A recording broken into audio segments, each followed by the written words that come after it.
dari BEM mana? Silakan. Baik. Assalamualaikum warahmatullahi wabarakatuh.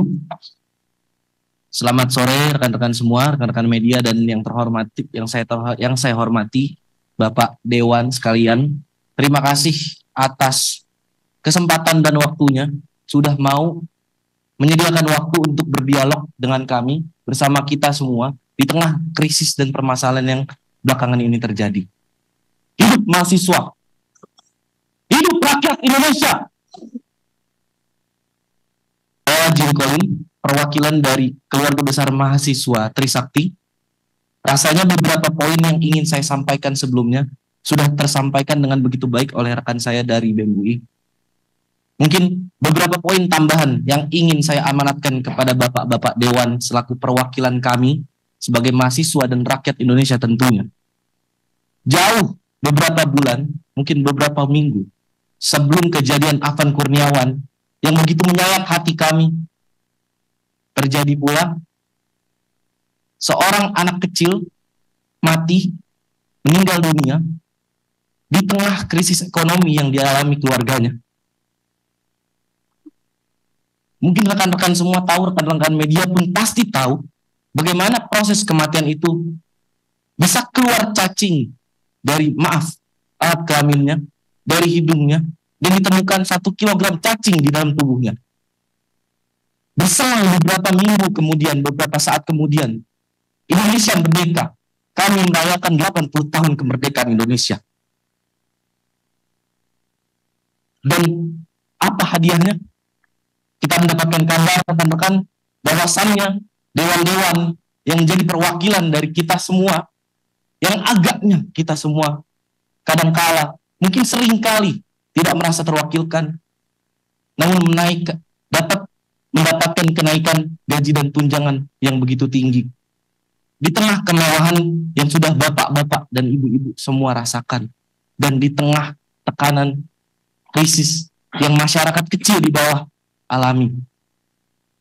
Pertama-tama menanggapi hal itu, saya menuntut untuk Bapak-Bapak Dewan dan pemerintah sekalian untuk segera mengesahkan rancangan undang-undang perampasan aset sekiranya dalam kurun waktu 30 hari. Melihat bagaimana indeks persentase korupsi Indonesia yang saat ini terakhir audit itu mendapatkan skor sebanyak 22. Yang mana dalam penilaian skor itu 0 artinya tingkat korupsi itu begitu parah, dan 100 artinya negara itu begitu bersih dari korupsi. Indonesia mendapatkan skor 22 di tengah standar internasional yaitu sebesar 43. Bahkan jika disandingkan dengan negara-negara tetangga, poin kita begitu buruk sekali, Pak. Oleh karena itu, saya menuntut Bapak-Bapak yang terhormat untuk dapat mewakilkan suara-suara kami untuk dapat mempercepat rancangan undang-undang perampasan aset. Indonesia sekiranya kehilangan sebanyak 588 triliun akibat korupsi dalam dekade terakhir. Berdasarkan data dari KPK tahun 2024, aset recovery rate Indonesia hanya 0,2% dibanding standar internasional 3-5%.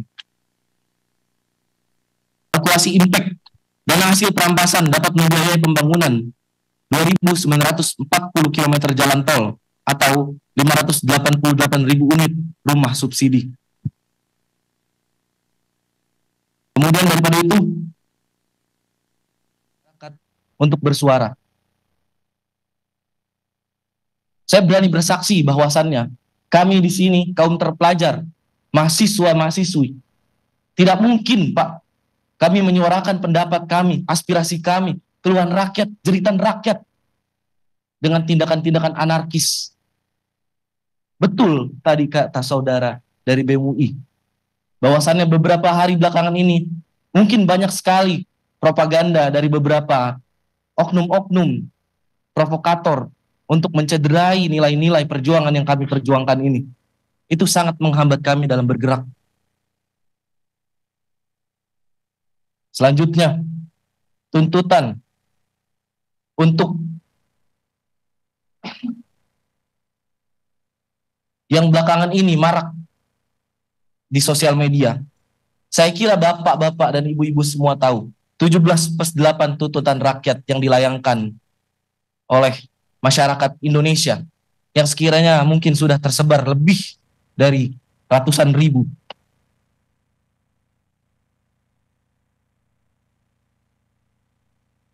Yang pertama untuk Presiden Republik Indonesia, merevisi kebijakan fiskal pro rakyat.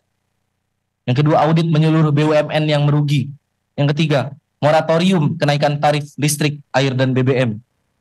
Lalu untuk Dewan Perwakilan Rakyat Republik Indonesia, pembatalan kenaikan tunjangan dan gaji anggota DPR, pengesahan RUU perampasan aset dan RUU pelindungan data pribadi, dan audit kinerja integritas seluruh anggota DPR.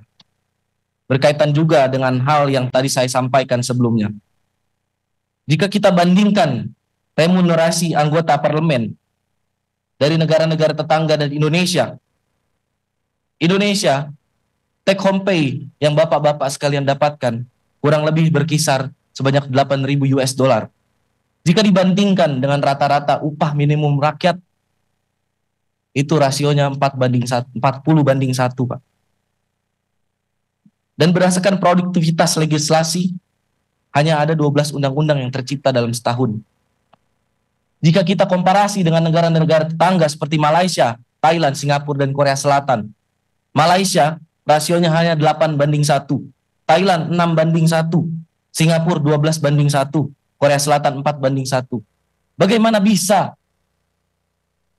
negara berkembang yang rakyatnya begitu menderita ini, gaji DPR-nya 40/1 rasionya?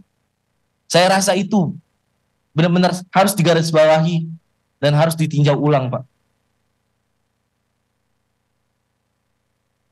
Yang selanjutnya, berdasarkan latar belakang saya di sektor transportasi dan logistik, saya menuntut untuk modernisasi logistik. Sebanyak 828 terminal logistik modern, yaitu 1 miliar per unit, sistem tracking digital untuk 100.000 truk nasional, cold storage network di 414 kabupaten atau kota, dan berikan subsidi transportasi publik, subsidi tarif 50% untuk 166 juta perjalanan per tahun, mengingat Indonesia dengan kapasitas penduduk yang begitu besar. Gratis transportasi untuk 8,28 juta keluarga miskin per tahun, dan program Kartu Jakartawan Nasional untuk 41,4 juta pengguna.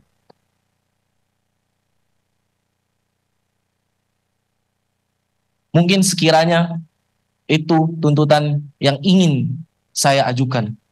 Bahkan saya memohon untuk bapak-bapak sekalian selaku perwakilan saya dan teman-teman semua untuk dapat memperjuangkan hal tersebut. Karena ini berkaitan juga dengan integritas kita, Pak.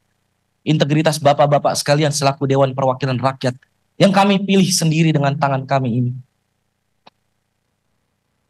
Indonesia 2045 mempunyai cita-cita Indonesia emas. Hal itu didasarkan oleh bonus demografi yang nantinya kita dapatkan di tahun tersebut.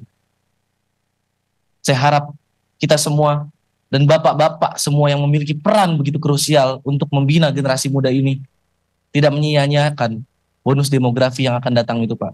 Sekian dari saya, terima kasih. Terima kasih dari BM Trisakti.